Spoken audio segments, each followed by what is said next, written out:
স্তম্ভ হবে, তখন তো হবেই। ওনার মতন সব আদর্শবাদী জননেতা আরে পাবলিক সেন্টিমেন্ট বোঝে।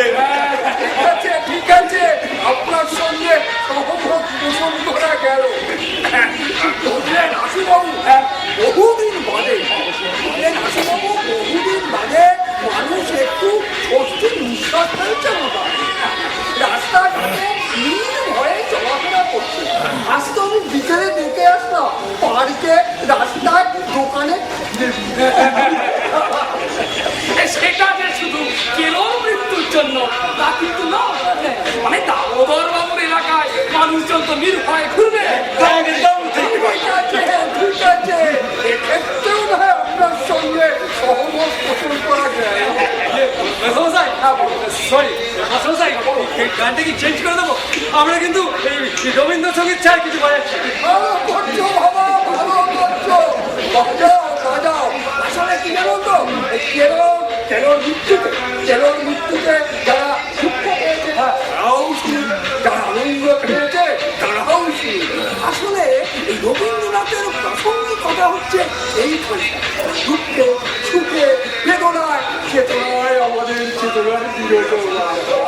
একটু দূর জানুন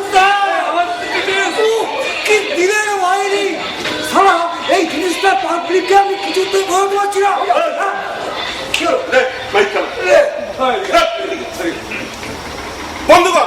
বন্ধুগণ, আর কিছুক্ষণের মধ্যেই আমরা আমাদের অনুষ্ঠান শুরু করব। এখনো যারা উপস্থিত হননি তারা যত শীঘ্র সম্ভব এখানে চলে আসুন। আমাদের বিধায়ক সত্যেও দামোদরদা আর কিছুক্ষণের মধ্যেই এখানে পৌঁছে যাবে। আশুবাবুকে দেখলে অবাক লাগলো না? আজ সকালে যখন হাতে ফুলের মালা নিয়ে এলেন মনে হয়েছিল যেন ভেঙে পড়েছিল, অথচ এখন দেখুন দিব্যি কেমন সেজে গুজে খোশ মেজাজে গল্প করছেন। তাহলে কি কেলোর মৃত্যুতে কেউই দুঃখ পায়নি? কি জানি, আমি হয়তো একটা ভুলভাল বিষয় নিয়ে নাটক লেখার চেষ্টা করছিলাম। মিথ্যের বিরুদ্ধে, অন্যায়ের বিরুদ্ধে কেলোর লড়াই, সবটাই হয়তো আমার কল্পনা।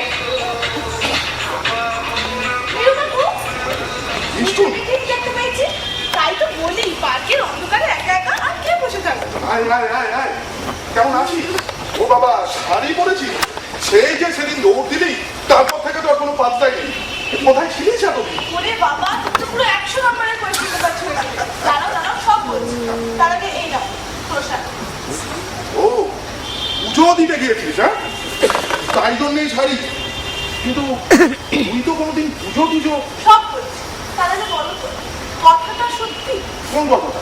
ওই যে ওখানে একটা ভিড় দেখলাম, সবাই বলা বলি করছে, সেই টুকুটা মানে কেউ মারা গেছে। হ্যাঁ রে, কাল রাতে গাড়ি চাপা পড়ে।